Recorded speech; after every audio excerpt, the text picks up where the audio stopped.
आवड़ती तो तमें शू भणावाना? Sir Gujarati medium वालों को। कौन है गुजराती मीडियम? लोकल स्टाफ पढ़ा रहा है। कहाँ पे है वो? Sir Pankaj sir. उनको परमिशन करोगे आप? परमिशन करोगे आप? नहीं वो तो सर गवर्नमेंट की पॉलिसी जो होगी। नहीं ऐसी थोड़ी ना, गवर्नमेंट को बोलेंगे ना हम भाई, ऐसी पॉलिसी कैसे चल सकती है? તમે શું અમારા બાળકોને પછી ભણાવવાના? ભાઈ ગુજરાતી બુક લાવો. ટીચરો છે, કોઈને ગુજરાતી નથી આવડતી તો ગુજરાતી મીડિયમમાં બાળકોને શું ભણાવવાના તમે ભાઈ? 6 to 8 अरे 6 to 8 भणा बात छोड़, 9 10 11 12 नहीं पढ़ेंगे उसको कौन पढ़ाएगा? ऐसे थोड़ी ना चलता है. गवर्नमेंट ने किया है तो गवर्नमेंट को हम बोलेंगे भाई यहाँ गुजराती मीडियम है तो गुजराती स्टूडेंट टीचर चाहिए कि नहीं चाहिए? मैम आज और जो पीजीटी है ना 9th इसमें हमारे पास गुजराती टीचर्स अभी हैं। मैम थोड़ा आगे आइए। और लैंग्वेज वालों को प्रॉब्लम है नहीं। 1 मिनट में था, मैं भी पढ़ा लिखा आदमी हूँ, क्लास 2 ऑफिसर से रिजाइन करके पॉलिटिक्स में आया हूँ. हमारे बच्चे पढ़ते हैं गुजरात है, गुजरात में यहाँ पे गुजराती मीडियम स्कूल है तो इसमें से मुझे आप गुजराती पाठ अपने टीचर को पढ़ा के मुझे सुनाओ. एक एक फकरो वाँचो तुम एक एक. हम लोग इसके लिए रिक्रूट हुए वो बात तो नहीं और समझ आप हमारी बात 2 मिनट मैडम, मैं सब देख लूंगा, मुझे आप 5 मिनट दो. आपके टीचर को ये गुजराती मीडियम साला है तो ये पढ़ के दिखाओ. सीधी सी बात है, आपको नहीं आएगा तो आप बच्चों को पढ़ाओगे ना, आपको नहीं आएगा तो क्या करोगे? ये जो आपने बुक मंगाई क्लास 9 क्लास की बुक है, हम जो टीचर्स हैं वो 6 to 8 पढ़ा रहे हैं। इतने भाई पर लैंग्वेज तो वही होती है ना। लेंगे. सीधी सी बात है, 6 to 8 इंग्लिश ઉભા રહો. है मैम। ઉભા રહો. સીધી और સિમ્પલ બાત એવી છે, 9 10 11 12 અહીંયા ગુજરાતી મીડિયમ છે. તમારામાંથી ગુજરાતી વાંચતા કેટલા જણને આવડે છે એ મને, मेरी बात सुनो, वो आप सब टीचर यहाँ गुजराती आना चाहिए. आप भी नहीं सुन रहे ना सर हमारी बात। 1 मिनट मैडम. सर नहीं ये आप कायमी છો ભાઈ? હા તો સાઈડ પર રહો.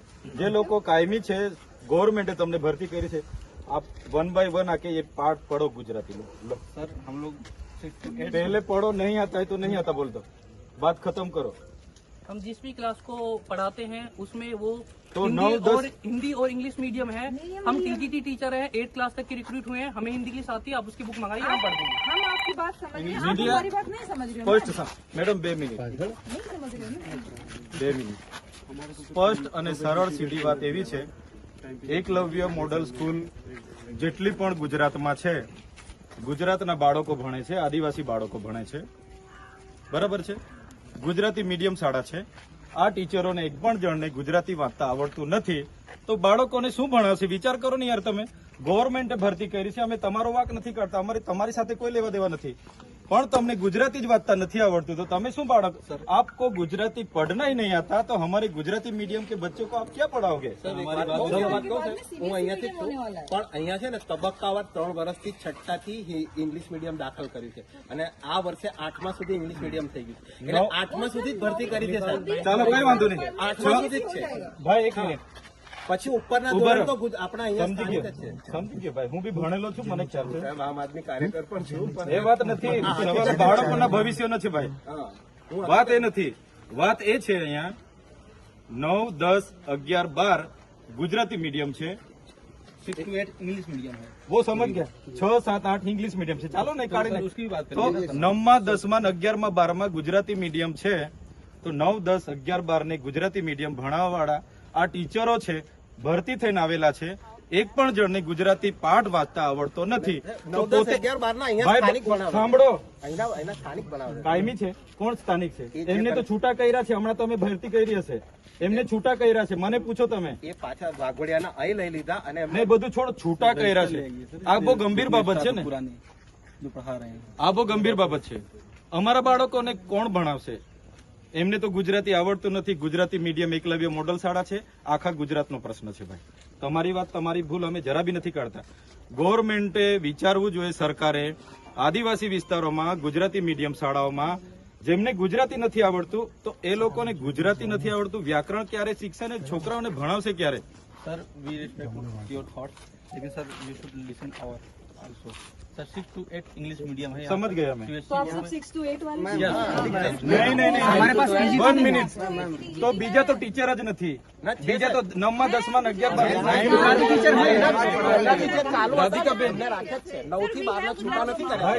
ભાઈ શ્રી સાંભળો મારી વાત।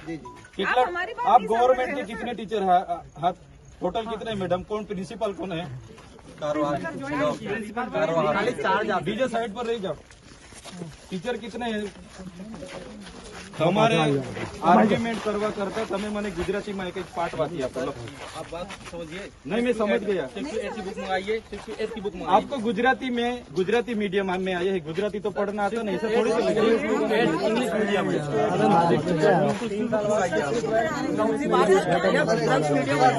મુલાકાતે હતા તો ત્યાં પણ સંખેડા તાલુકામાં 4 પ્રાથમિક શાળા એવી છે ત્યાં એક પણ શિક્ષક નથી, અને એવી કેટલીય શાળા છે કે ત્યાં બાળકો ભણવા માંગે છે પણ ત્યાં ઓરડાઓ નથી।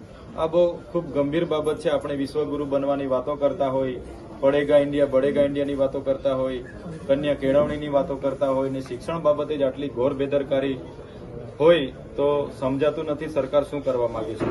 45,000 કરોડનું બજેટ હોવા છતાં સરકાર નથી કાયમી શિક્ષકોની ભરતી કરતી। સરકારે 24,700 કાયમી શિક્ષકોની ભરતી કરીશું એવું ટ્વીટ તો કરી દીધું છે, પણ એવું ઓફિશિયલી કોઈ જાહેરાત કે એવું પરિપત્ર બહાર નથી પાડ્યો કે ક્યારે ભરતી કરીશું, કયા વિષયોમાં કરીશું, કઈ રીતના પ્રોસેસ હશે, કોઈ સરકારની જાહેર એ નથી। જે રીતના એકલવ્ય મોડલ શાળાની અમે મુલાકાતો લીધી ત્યાં જેટલા પણ માસ્તરો હતા એમને કીધું કે આ ચોપડો તમે આ ગુજરાતીના પાઠ વાંચો। 12 ટીચરો એક પણ જણને ગુજરાતી વાંચતા નહોતું આવડતું, એ ગુજરાતી બોલતા નહોતું આવડતું કે ગુજરાતી સમજતા નહોતા, તો આપણા બાળકોને કઈ રીતના એ લોકો ભણાવશે? અને બધા જ એક જ યુનિવર્સિટીમાંથી ભરતી થઈને આવી ગયેલા છે, એટલે ભરતીમાં પણ ખૂબ મોટું કૌભાંડ થયું છે। આવી ગંભીર બાબતો અમારી સમક્ષ આવી છે। અને જે રીતના સરસ્વતી સાધનાની તમને સાયકલોના ગઈકાલના ફોટા તમે જોયા હશે, ખુલ્લા ખેતરોમાં સાયકલો પડી છે હજારોની સંખ્યામાં, બાળકીઓ જાણે તપ કરતી હોય સાયકલ મેળવવા એવું અમને લાગી રહ્યું છે।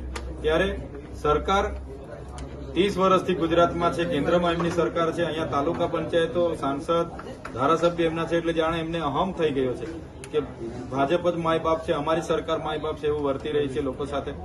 આજે નગરપાલિકાઓમાં એટલા બધા રોડ રસ્તાના ગટરોના સમસ્યાઓ છે, કોઈ નિરાકરણ નથી, નાના કામો કરાવવા માટે પણ ભ્રષ્ટાચાર।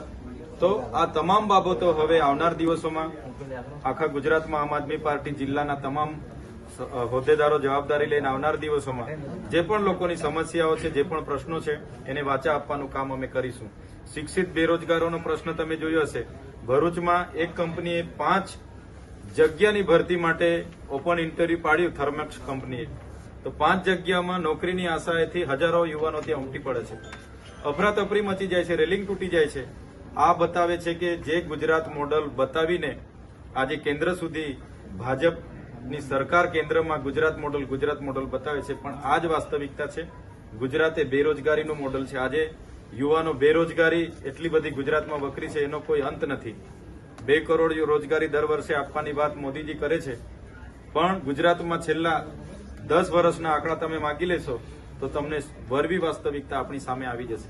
એક તરફ ખાનગીકરણને પ્રોત્સાહન મળે છે અને એમાં ફી વધારો, હમણાં MBBSમાં ફી ડબલ કરી હતી, અમે બધાએ સાથે મળીને એનો વિરોધ કર્યો, ત્યારે ગઈકાલે ગુજરાત સરકારને એ નિર્ણય પાછો લેવો પડ્યો। એટલા માટે જ અમે આજે આવ્યા છે। અમારા સંગઠનને તમામ બાબતોમાં નાની મોટી જવાબદારી પણ આપવાના છે અને આવનાર દિવસોમાં આ જિલ્લાની જનતાના પ્રશ્નોને વાચા આપવાનું કામ આવનાર દિવસમાં આમ આદમી પાર્ટી ગ્રાઉન્ડ પર રહીને કરવાની છે। કોઈ જ ભણાવવા વાળું નથી ને આ બધી ઇંગ્લિશ ને હિન્દીમાં એટલું તમને નહીં મત પડતું। ગુજરાતી મીડિયમમાં સરકારી શિક્ષકો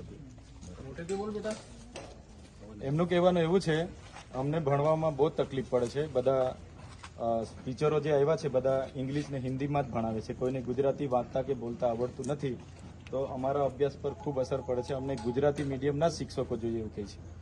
9, 10, 11, 12 ગુજરાતી મીડિયમની શાળા છે, તો ગુજરાતી જાણતા હોય, વાંચતા હોય, તમામ પ્રકારની જાણકારીવાળા ટીચરો જોઈએ છે એવી વિદ્યાર્થીઓની રજૂઆત છે।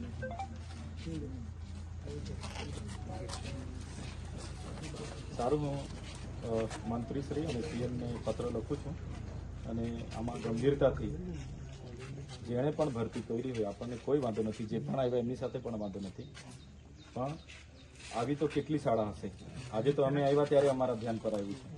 આવી તો બધી જ શાળાઓના ઇસ્યુ હશે કે જેટલી પણ આદિવાસી વિસ્તારમાં એકલવ્ય મોડલ શાળાઓ ચાલે છે બધામાં જ હિન્દી ભાષાના બીજા રાજ્યોના શિક્ષકોની ભરતી થયેલી છે. આમાં સવાલ એ થાય છે કે આદિવાસી વિસ્તારોની એકલવ્ય મોડલ શાળામાં જેટલા પણ શિક્ષકો બહારથી ભરતી થઈને આવ્યા છે તો શું ગુજરાતમાં માતૃભાષાના શિક્ષકો જ નથી? આખા ગુજરાતમાં શું એની લાયકાત ધરાવતા કોઈ શિક્ષક નથી આપણા રાજ્યમાં? તો એની અસર સૌથી વધારે ગંભીર પરિણામ અમારા બાળકો પર થવાનું છે. કેમ કે એમને કોઈ અમને ગુજરાતી વાંચતા નથી આવડતું. ક્યારે વાંચશે, ક્યારે વ્યાકરણ કરશે ને ક્યારે અમને ભણાવશે? એટલે બહુ ગંભીર સમસ્યા છે. તમારા વાલીઓને પણ હું આવનાર દિવસમાં મળીશ. બધાને સાથે રાખીને સરકારમાં આપણે રજૂઆત કરીશું. સરકાર નહીં કરશે તો અમે લડીશું. બરાબર? તમને ન્યાય મળે ત્યાં સુધી અમે લડીશું. તમે બિલકુલ ચિંતા નહીં કરતા, નિશ્ચિત રહેજો. હા.